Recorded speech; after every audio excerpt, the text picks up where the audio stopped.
जो आज प्रदेश की जनता की आवाज है कि लगते जिगर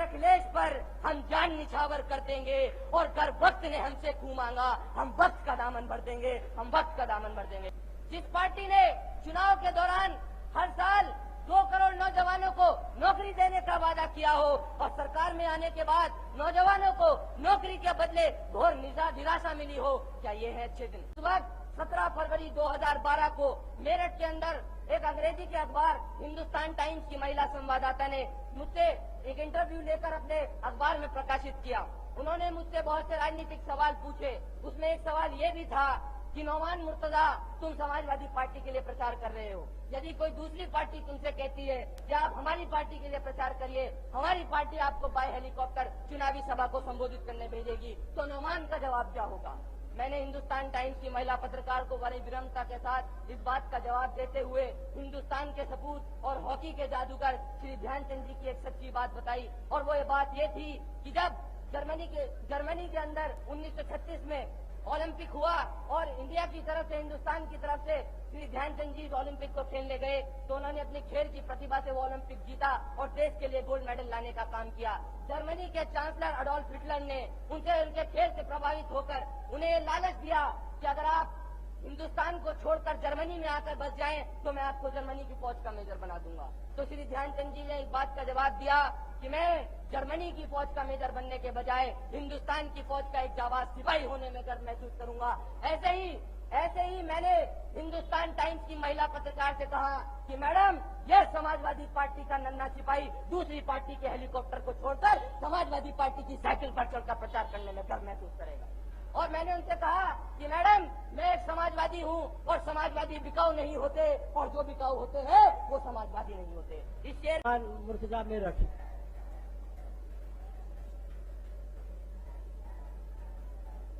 हस्ती है अपनी ऐसी कि मिटती नहीं किसी से, हस्ती है अपनी ऐसी कि मिटती नहीं किसी से, यूं तो सदियों रहा है दुश्मन दौरे जहां हमारा, और सारे जहां से अच्छा हिंदोस्तां हमारा। आज के इस समाजवादी पार्टी के राज्य सम्मेलन में मंच पर उपस्थित समाजवादी पार्टी के राष्ट्रीय अध्यक्ष एवं उत्तर प्रदेश के पूर्व मुख्यमंत्री आदरणीय श्री अखिलेश यादव जी, समाजवादी पार्टी के राष्ट्रीय उपाध्यक्ष आदरणीय श्री किरण मेनंदा जी, समाजवादी पार्टी के प्रमुख महासचिव एवं राज्यसभा सांसद आदरणीय श्री राम गोपाल यादव जी, समाजवादी पार्टी के काबिल कद्दावर नेता काबिल एहतराम जनाब आजम खान साहब, मंच पर तशरीफ फरमा समाजवादी पार्टी उत्तर प्रदेश के अध्यक्ष जनाब नरेश उत्तम पटेल जी, सम्मेलन में आए पार्टी के सांसद महोदय, पार्टी के विधायक महोदय, पार्टी के कार्यकर्ता, देवियों, सज्जनों और नौजवान साथियों, मैं आज इस मंच के माध्यम से आप सबका इस्तकबाल करता हूं। समाजवादी पार्टी के इतने बड़े और महत्वपूर्ण सम्मेलन में जिम्मेदार नेताओं के बीच मुझ जैसे छोटे कार्यकर्ता को अपनी बात रखने का मौका देने के लिए मैं सबसे पहले समाजवादी पार्टी हाईकमान का शुक्रिया अदा करता हूं। पूरे प्रदेश के कोने कोने से समाजवादी पार्टी को आशीर्वाद देने आए देवियों, सज्जनों, नौजवान साथियों, समाजवादी पार्टी का ये नन्हा सिपाही नौमान मुर्तजा इस मंच के माध्यम से आपका इस्तकबाल करता है, आपको नमन करता है। आज नवाबों के शहर लखनऊ की पवित्र और पाकीज़ा धरती पर पहली बार आप लोगों से रूबरू होने का मौका मिल रहा है, और आज मेरी कैफियत तकरीबन ऐसी है कि सुकून दिल के लिए कुछ तो इन्हें एहतराम करूं, सुकून दिल के लिए कुछ तो इन्हें एहतराम करूं, जरा नजर जो मिले फिर इन्हें सलाम करूं। मुझे तो होश नहीं, आप ही मशवरा दीजिए, मुझे तो होश नहीं, आप भी मशवरा दीजिए कि कहां से छेड़ू फसाना और कहां तमाम करूं। हमारे देश को आजाद हुए तकरीबन 70 साल हो चुके हैं, और इन 70 सालों में भारतीय राजनीति में अनेकों उतार चढ़ाव आए हैं।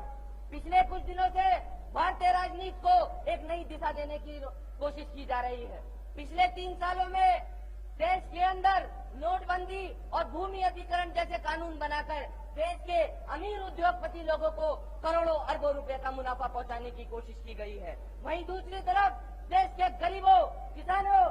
मजदूरों नौजवानों के हाथों से उनकी रोजी रोटी तक छीनकर उन्हें भूखा मरने पर मजबूर कर दिया गया है। नोटबंदी के कानून से पूरे देश में करोड़ों गरीब मजदूर नौजवान किसान बेघर हो गए हैं और गांव में रहने वाले गरीबों, पिछड़े वर्ग के लोगों, दलित समाज के लोगों, किसानों, मजदूरों को गरीबी के बोझ से तांगा कर आत्महत्या तक करने पर मजबूर किया जा रहा है। सरकार अपनी असफलता और नाकामी पर पर्दा डालने के लिए धार्मिक भावनाएं भड़काकर मेन मुद्दों से लोगों का ध्यान हटाना चाहती है।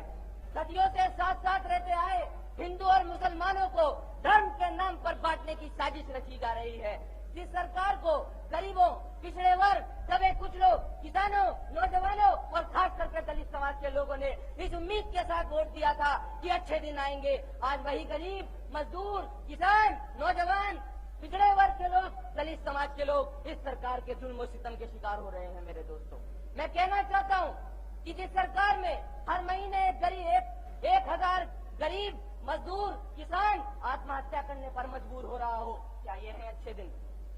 जिस सरकार में गरीबों, मजदूरों और किसानों के बच्चे इलाज न मिलने के कारण बेमौत मारे जा रहे हों, क्या ये है अच्छे दिन? जिस पार्टी ने चुनाव के दौरान हर साल 2 करोड़ नौजवानों को नौकरी देने का वादा किया हो और सरकार में आने के बाद नौजवानों को नौकरी के बदले घोर निराशा मिली हो, क्या ये है अच्छे दिन? मैं आज इस मंच के माध्यम से भारतीय जनता पार्टी और केंद्र सरकार के सम्मानित नेताओं से कहना चाहता हूं कि हमारे किसान भाइयों को शिकायत इस बात की नहीं कि अनाज, फल और सब्जी निर्यात करके आपके अमीर व्यापारी लोग करोड़ों अरबों रुपए क्यों कमा रहे हैं, बल्कि हमें अगर शिकायत है तो वो इस बात की है कि आखिर क्यों धरती का सीना चीरकर अपने खून पसीने से फसल उगाने वाले किसान को गरीबी के बोझ से तांगाकर आत्महत्या करने पर मजबूर किया जा रहा है। और अगर आज मेरी आवाज, क्योंकि आज देश के प्रधानमंत्री हमारे उत्तर प्रदेश में मौजूद हैं, अगर देश के प्रधानमंत्री को मेरी आवाज पहुंच रही हो तो ये हिंदुस्तान का छोटा सा बालक आज किसानों की आवाज आप तक पहुंचाना चाहता है। हिंदुस्तान का किसान कह रहा है कि आखिर आत्महत्या की चिता पर देखकर किसान को, आत्महत्या की चिता पर देखकर किसान को नींद कैसे आ रही है देश के प्रधान को। और